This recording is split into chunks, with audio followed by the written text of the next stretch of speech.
할렐루야. 아멘. 오늘 수요 예배 오신 여러분들, 또 온라인으로 함께 참여하는 여러분 모두 예수님의 이름으로 사랑하고 축복합니다. 우리 함께 서로 인사하겠습니다. 예수님의 이름으로 사랑하고 축복합니다.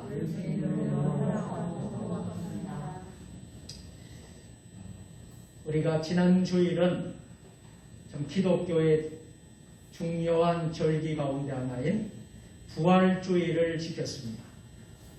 그리고 부활의 그 신앙, 부활의 그 은혜를 힘입어서 우리가 지난 월, 화, 수, 오늘까지 세상 가운데서 주님 인도 가운데 살다가 주님의 성전으로 또다시 우리가 만나게 되었습니다. 참 생각하고 또 생각하면 감사한 것이 우리가 성전에 올 수 있다는 것, 그거 하나만이라도 여러분 기적입니다. 이게 기적입니다. 다른 게 기적이 아니에요. 여러분이 하나님의 전에 와서 예배 드릴 수 있다는 것, 내가 예수 믿고 구원받았다는 것, 내가 예수 믿고 직분 받았다는 것, 이 자리에 앉아 있다는 것 그 자체가 하나님의 은혜입니다. 하나님의 기적입니다. 우리는 영원히 죽을 수밖에 없는 존재들 아니었습니까? 예수 부활이 아니었다면, 예수님이 다시 살아나지 않으셨다면, 예수님이 십자가에서 우리를 위해서 돌아가시지 않았다면 우리는 다 지옥 백성이 되었을 것입니다. 그 은혜에 힘입어 오늘 우리 3일밤 예배에 우리가 다시 만나게 되었습니다. 우리 다시 한 번 더 인사하겠습니다. 참 잘 오셨습니다. 참 목사도 참 고단하고 피곤할 때가 있습니다. 인간인 것, 사람이기 때문에 참 피곤하고 고단할 때가 많죠. 여러분들도 얼마나 피곤하고 고단합니까? 그런데도 여러분 성전에 찾아오셨지요. 목사도 참 어떨 때는 참 기진맥진하고 피곤하고 피로도가 높고 그럴 때가 많아요. 그렇지만 목회를 하면서 깨닫는 것이 있습니다. 이것은 내가 하는 것이 아니구나. 목회가 내가 하는 것이 아니구나. 성령이 하시고 하나님이 도와서 하시는 거구나 하는 것을 늘 절감하고 깨닫습니다. 오늘도 오늘 시작하기 전까지 참 무척 피곤했어요. 제가. 또 많이 부활절이 있었지요. 또 고난주간이 있었지요. 성금요일 예배가 있었지요. 세례식이 있었지요. 행사가 많은 일들이 있다 보니까 또 영적으로 목사가 또 굉장히 또 그것의 에너지를 다 쏟아야 합니다. 그래서 이게 쌓이고 쌓이다 보니까 좀 피곤하더라고요. 요 며칠 계속. 피곤해서 이게 먹어도 소화도 안 되고 그러면서 어제는 조금 아팠어요. 토해냈어요. 이렇게 너무 안 좋더라고요. 그런데도 하나님이 하시는구나. 하나님이 역사하시는구나. 그래서 강단만 쓰면 힘이 나는 거예요. 이 자리만 쓰면 하나님이 힘을 주시는 거예요. 여러분, 참 힘들고 어려워도 강단에서 하나님이 붙잡아 주시니까 제가 제 힘으로 하게 되면 못해요. 제 능력으로 제 힘으로 하게 되면 아무것도 못해요. 그러나 하나님이 함께 하시면, 하나님이 도와주시면 그 능력으로, 주님의 능력으로 잘 섬기게 되는 줄로 믿습니다. 저만 그럴까요? 저는 그렇게 생각하지 않습니다. 앉아있는 여러분들도 저와 동일한 은혜를 주시고 능력을 주십니다. 내 힘으로 하려고 하면 안 돼요. 전적인 하나님의 능력으로, 하나님의 은혜로 사시기를 주의 이름으로 축원합니다. 한번 따라서 해보겠습니다. 진리의 신앙. 진리의 신앙. 여러분, 이 세상이 왜 어지럽습니까?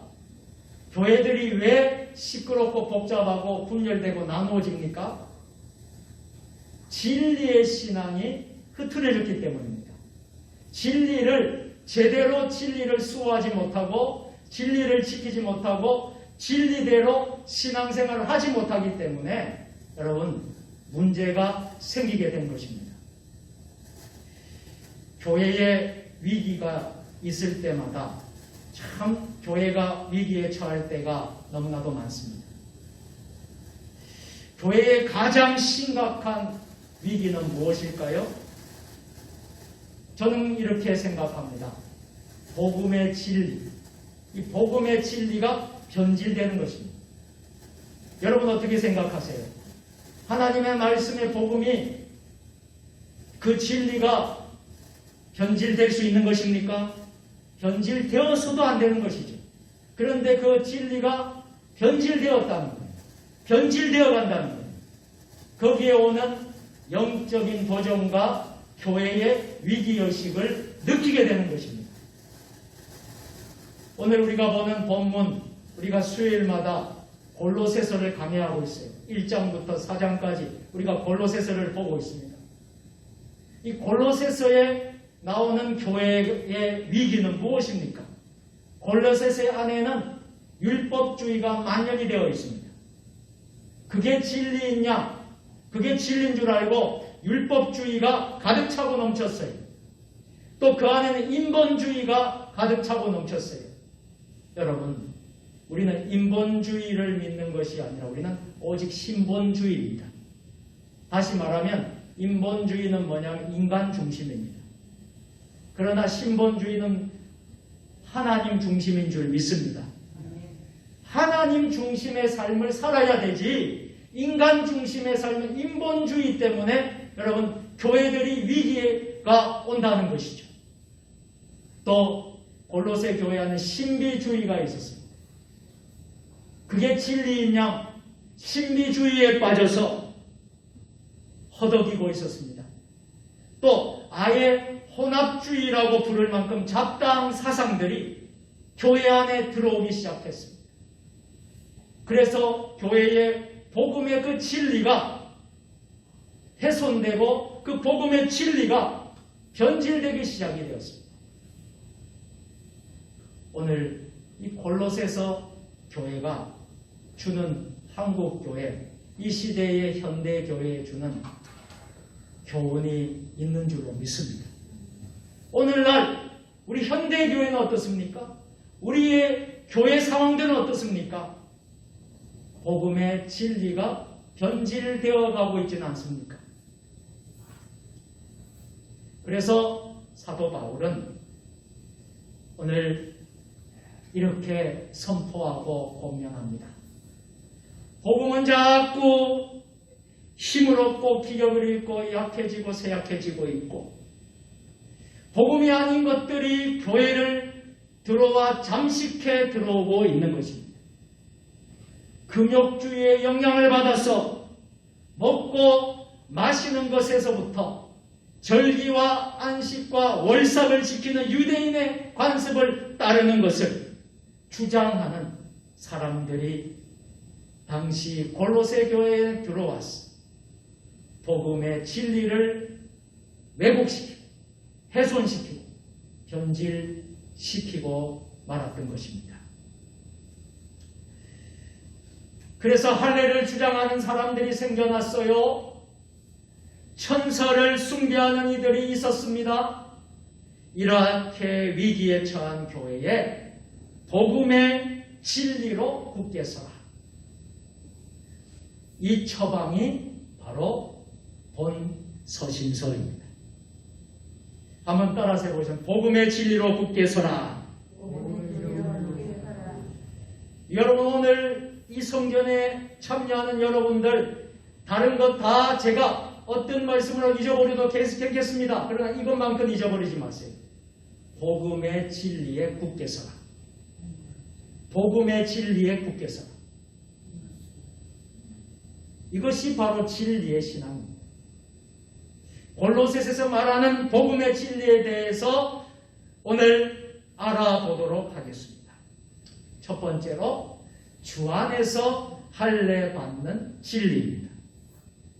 자, 우리가 신앙생활에 가장 중요한 것은 주님 안에서 무엇을 하든지 주 안에서 in Christ, 헬라어로 엔크레세토, 바울이 강조하고 주장하는 것은 바울의 그리스도론, 이걸 기독론이라 하는데 이 기독론 그리스도론은 그 핵심은 뭐냐면 주 안에서, 한번 따라 주 안에서, 예수 그리스도 안에서, 이것입니다. 자, 우리가 예수 그리스도가 빠져버리고 우리가 섬기고 사랑하고 기도하고 봉사하고 열심히 한들 무슨 소용이 있겠습니까? 예수 그리스도 안에서 해야지. 세상 사람도 잘합니다. 세상 사람도 교회 다니지 않는 사람도 착하게 선하게 사는 사람 많습니다.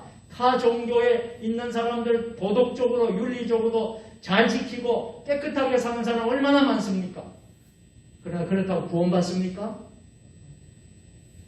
구원받을 수 없어요. 예수 그리스도 안에서. 예수 그리스도 안에서 있을 때에 구원받게 되는 거예요. 예수 그리스도 안에 있을 때에 우리가 진정한 섬김과 기도와 사랑이 이루어지는 거예요. 자, 주 안에서 할례 받는 진리입니다. 무슨 말씀이에요? 할례는 할례 오늘 11절 말씀 읽고 제가 말씀을 드리겠습니다. 자, 2장 11절 같이 시작. 또 그 안에서 너희가 손으로 하지 아니한 할례를 받았으니 곧 육의 몸을 얻는 것이요 그리스도의 할례니라. 아멘. 무슨 말씀입니까? 여러분, 성경을 읽어보면 할례란 말이 나오잖아요. 할례란 말이 신약 성경에도 나오지만 어디에도 나옵니까? 구약 성경에도 나옵니다. 그러면 할례의 의미가 무엇입니까? 할례는 무엇입니까? 할례는 본래 하나님과의 언약의 표시입니다. 그러니까 여러분, 이 구약 신약 할 때 약자가 있잖아요. 약자. 이 약자는 약속이라는 거예요. 언약이라는 거예요. 그래서 이 구약 신약, 그러면 할례는 하나님과의 언약의 표시입니다. 언약 백성이 되었다는 의미입니다. 즉 하나님의 백성의 표식이고 이스라엘의 표식인 것입니다. 그래서 할례가 대단히 중요한 것입니다. 자, 그런데 여러분, 구약 시대의 일반적인 신앙은 무엇이었습니까? 하나님의 선민만이, 하나님을 택한 선민만이 하나님 나라에 들어가게 되는 것이다. 그 선민의 기준이 뭐냐면 할례를 받았느냐 안 받았느냐 이것이었습니다. 따라서 이방인들이 하나님의 백성이 되려면 어떻게 해야 되죠? 할례를 꼭 반드시 받아야만 했습니다. 이런 관습은 구약시대 내내 있었고 이런 관습은 또 신약시대에까지 이어졌습니다. 예수님도 난지 8일 만에 할례를 받으셨다고 했습니다. 바울 사도가 루스드라에서 복음 전도를 할 때에 영적인 아들 디모데를 데리고 갔습니다. 디모데를 데리고 갈 때에 디모데에게도 할례를 행하여 유대인의 공격을 피하게 했습니다. 이렇게 할례는 하나님의 백성이 되는 동시에 그 본분을 다하겠다는 약속의 의미를 가지는 매우 중요한 이중적 표식이었습니다. 그런데 놀라지 마십시오. 그런데 예수님께서 오신 뒤에 어떻게 되었습니까? 할례는 세례로 바뀌기 시작했습니다. 세례 요한은 죄를 자복하고 나오는 이들에게 무엇을 베풀었습니까? 세례를 베풀어 주었습니다. 마태복음 3장 6절 같이 시작. 자기들의 죄를 자복하고 요단강에서 그에게 세례를 받더니. 아멘. 예수님께서도 요단강에서 세례를 받으셨어요. 그리고 예수님과 그의 제자들은 다른 사람들에게 또한 세례를 베풀었습니다. 이제 사람들은 새로운 하나님의 백성이 되는 의미를 자연스럽게 세례를 받게 되었습니다. 이 세례가 바로 무슨 세례? 회개의 세례였습니다. 할례가 하나님의 백성이 되는 육체적 표식이라면 세례는 새로운 하나님의 백성이 되는 신앙적 표식이었습니다. 세례는 그리스도인의 죽음을 의미했습니다. 골로새 2장 11절 말씀 같이 시작. 또 그 안에서 너희가 손으로 하지 아니한 할례를 받았으니 곧 육의 몸을 벗는 것이요 그리스도의 할례니라. 아멘. 또 3장 27절 같이 누구든지 그리스도와 합하기 위하여 세례를 받는 자는 그리스도의 옷 입었으니. 아멘. 또 3장 29절 같이 시작. 너희가 그리스도의 것이면 곧 아브라함의 자손이요 약속대로 유업을 이을 자니라. 아멘. 그러므로 우리에게 필요한 것이 있어요. 무엇입니까? 우리에게 필요한 것은 육체의 할례가 아니라 그리스도에 대한 신앙을 고백하는 믿음입니다. 그리스도와 합하여 세례를 받았다는 말은 그의 죽으심에 동의하고 그 고난에 연합하는 것을 말하는 것입니다. 지난 주일날 아주 감동적인 시간을 가졌습니다. 부활절 예배 자체가 감동이고 우리에게 은혜고 축복이지만 세례식을 베푼다는 것이 얼마나 큰 은혜고 감동인지. 목사가 목회를 하면서 여러 가지 보람되는 일들이 있는데 어쩌면 가장 보람된 순간이 세례식이 아닌가 저는 그렇게 믿습니다. 목사가 세례를 베푸는 것. 이 얼마나 감격적인 순간입니다. 우리 박성근 성도님 여러분 아시다시피 세례를 받았어요. 그 세례 받는 과정이 너무 힘들었습니다. 원래 세례를 먼저 받았어야 했어요. 그런 우리 장로님도 여기 계신 장로님 다 아시지만은 원래 작년에 세례를 받았어야 했어요. 그런데 받을 수 있는 준비가 안 된 거예요. 그리고 세례 받을 때쯤에 또 문제가 생겼어요. 또 코로나가 또 생겼어요. 그래서 계속해서 늦춰지다가 부활절에 이번에 정말 하나님 은혜를 베풀어 주셔서 세례를 베풀게 되었어요. 그런데 놀라운 사실은 세례 받기 위해서 세례 교육을 받고 세례 문답을 했고요. 한 19가지 정도 10가지 문답이 있어요.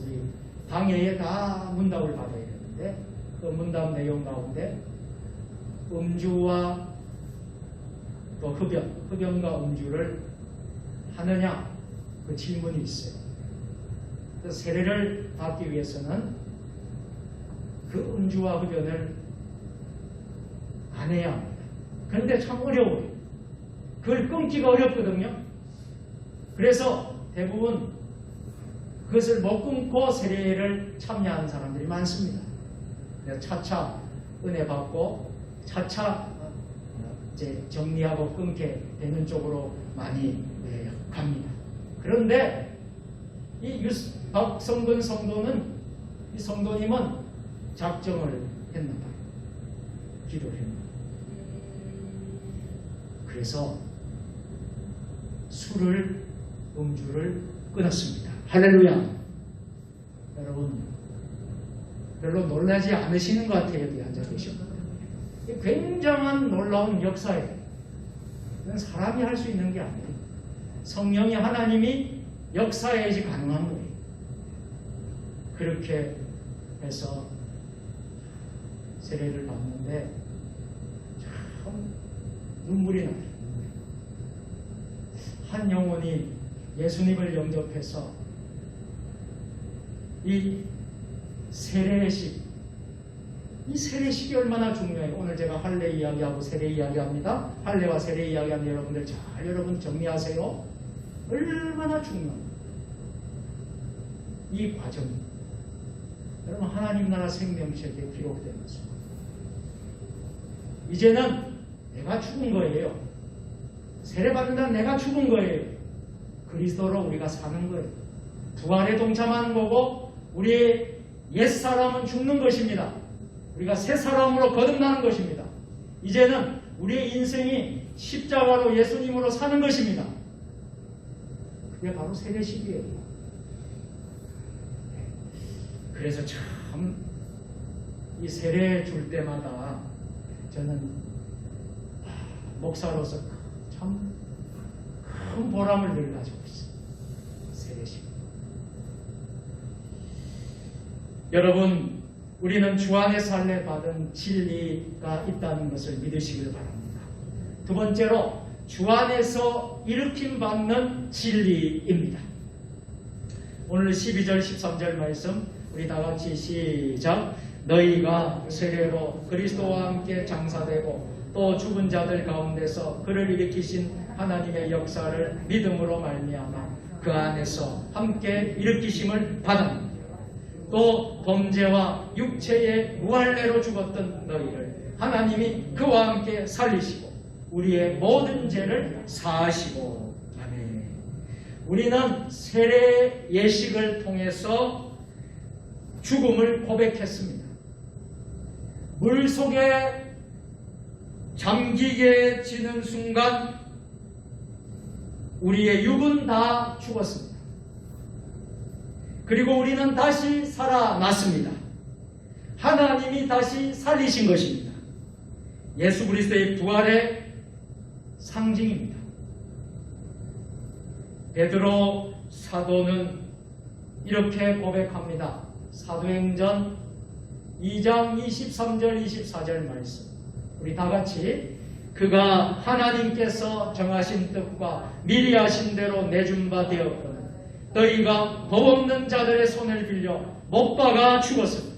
하나님께서 그를 사망의 고통에서 풀어 살리셨으니 이는 그가 사망에 매여 있을 수 없었습니다. 아멘. 무슨 말씀입니까? 예수 그리스도가 죽으셨을 때에 그를 다시 무덤에서 살리신 분은 하나님이십니다. 그런데 그 예수님을 살리신 하나님께서 다시 우리를 살려주신 줄로 믿습니다. 하나님은 능히 우리를 죽음에서 구원해 주실 분이십니다. 그분이 우리를 위해 죽음에서 우리를 구원해 주신 것입니다. 우리는 믿음으로 말미암아 구원을 받았습니다. 그래서 12절 말씀처럼 너희가 세례로 그리스도와 함께 장사되고 또 죽은 자들 가운데서 그를 일으키신 하나님의 역사를 믿음으로 말미암아 그 안에서 함께 일으키심을 받았느니라. 아멘. 13절도 같이 할까요? 시작. 또 범죄와 육체의 무할례로 죽었던 너희를 하나님이 그와 함께 살리시고 우리의 모든 죄를 사하시고. 아멘. 사랑하는 성도 여러분, 우리 주님께서는 부활의 첫 열매가 되셨습니다. 이 첫 열매란 말은 다음에 두 번째 열매가 있다는 것입니다. 그렇다면 두 번째 열매가 누구예요?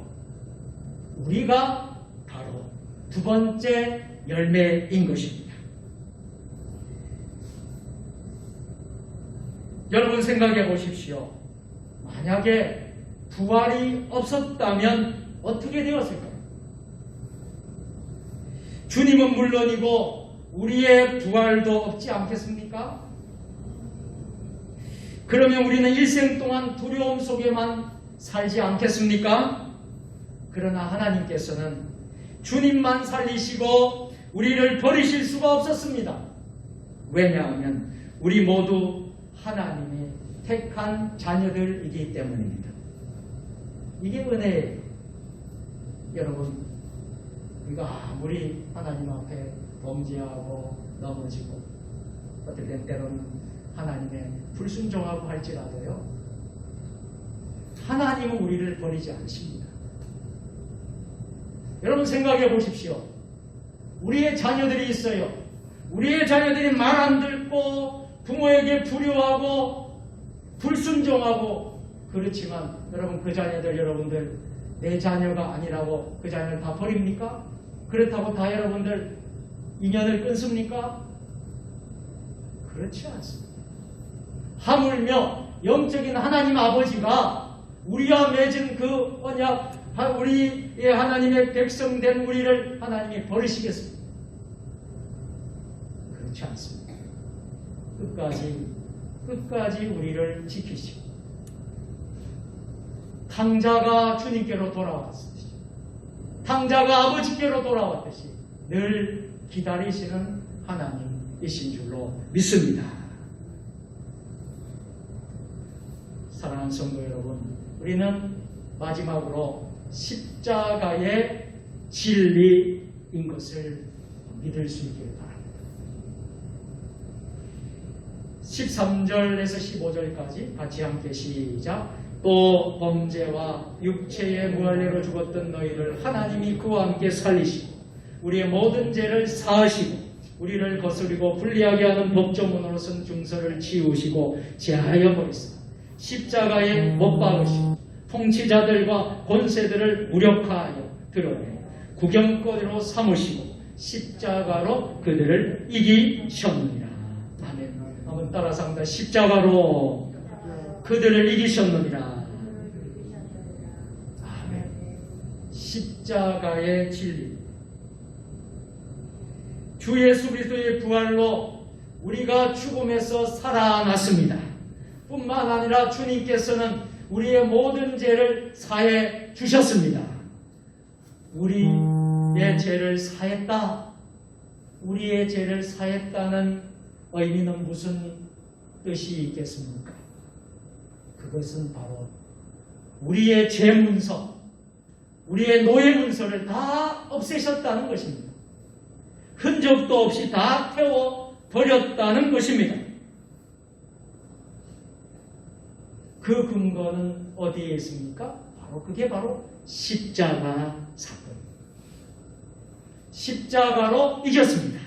십자가는 본래 패배의 상징이었고 죽음의 상징이었습니다. 그러나 이제는 승리의 상징이 되었습니다. 그 십자가에 주님이 못 박히실 때에 우리의 죄의 문서가 함께 못 박혔습니다. 주님이 아주 완벽하고 철저하게 우리의 모든 죄 문서를 다 소각해 버렸습니다. 할렐루야. 여러분, 우리 청소년들, 청년들 혹은 우리 다음 세 주일학교 수련회나 부흥회 때 꼭 빠지지 않는 순서가 이 십자가의 못을 받고, 저도 이 어린 학생들 사역을 할 때 수련회나 부흥회나 그때는 십자가를 만들어요. 십자가에 만들어서 못을 준비하고 그렇게 하고 이제 메모지를, 종이를 준비하게 해서 다 학생들에게 너의 죄를 다 적어라. 지금까지 살던 다 죄를 적어라. 그럼 다 적어요. 이게 집회 때, 부흥회 때, 십자가의 밤, 그 밤에 제가 회개하는 거예요. 그러면 이 눈물 바다가 돼요. 그러면서 거기에서 또 아이들이 고백하게 되고 아이들이 하나님을 만나요. 우리 주님을 만나고 또 방언이 터지는 아이들도 있고 성령 충만한 역사가 있는데 죄를 고백하는 시간, 죄를 고백. 그래서 직접 망치로 그 네모지에다가 십자가에 쾅쾅 쳐서 못을 박고 또 그 적은 죄의 목록들을 소각시키는 시간을 해서 불에 태워요. 그런 예식을 합니다. 우리 주님이 아주 완벽하고 철저하게 우리의 모든 죄 문제를 다 소각해버렸다. 여러분 믿습니까? 여러분의 모든 죄를 다 씻어주셨다. 믿습니까? 이것을 믿는 것이 진리의 신앙입니다. 십자가의 진리입니다. 이제 말씀을 맺겠습니다. 시간이 많이 갔습니다. 이제 말씀을 정리합니다. 오늘 여러분은 어떻게 세상을 삽니까? 세상 풍습을 따라 살지는 않습니까? 혹은 종교적인 관습에 매여 살지는 않습니까? 교회는 다니면서도 율법에 또 형식에 매여 살지는 않습니까? 아직 구원의 확신과 사죄의 은총을 모르십니까? 이는 하나님께서 우리에게 주신 은혜를 잘 모르기 때문입니다. 우리는 이제 주님 안에서 손으로 하지 아니한 신령한 할례를 받았습니다. 죽음의 자리에서 우리를 일으켜 주셨습니다. 우리의 죄는 다 사함을 받았습니다. 그러므로 우리는 담력을 가지고 이제 세상 가운데 우리가 살게 된 것입니다.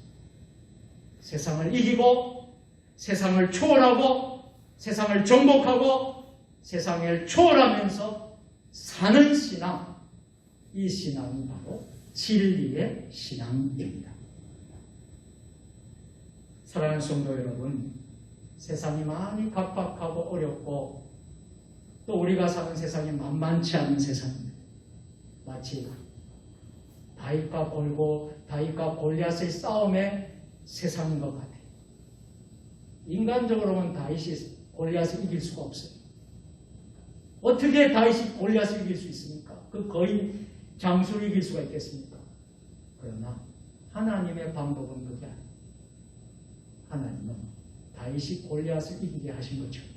우리가 세상이 만만치 않고 어렵고 힘들지만 여러분 십자가로 진리의 신앙을 가지고 여러분 나가시면 이 세상을 넉넉히 이기면서 승리하는 여러분들 될 수 있기를 믿습니다. 이러한 은혜가 오늘 저와 여러분이 함께 하시기를 주님의 이름으로 축원합니다. 하나님 아버지 감사합니다. 십자가의 진리로 주 안에서 일으킴받은 진리로 주 안에서 할례받은 진리로 진리의 신앙을 통하여서 이 어렵고 힘든 이 세상에서 승리하고 담력으로 승리하며 세상을 이기며 세상을 초월하며 나아가는 믿음의 사람들 되게 하여 주옵소서. 예수님의 이름으로 기도드리옵나이다. 아멘.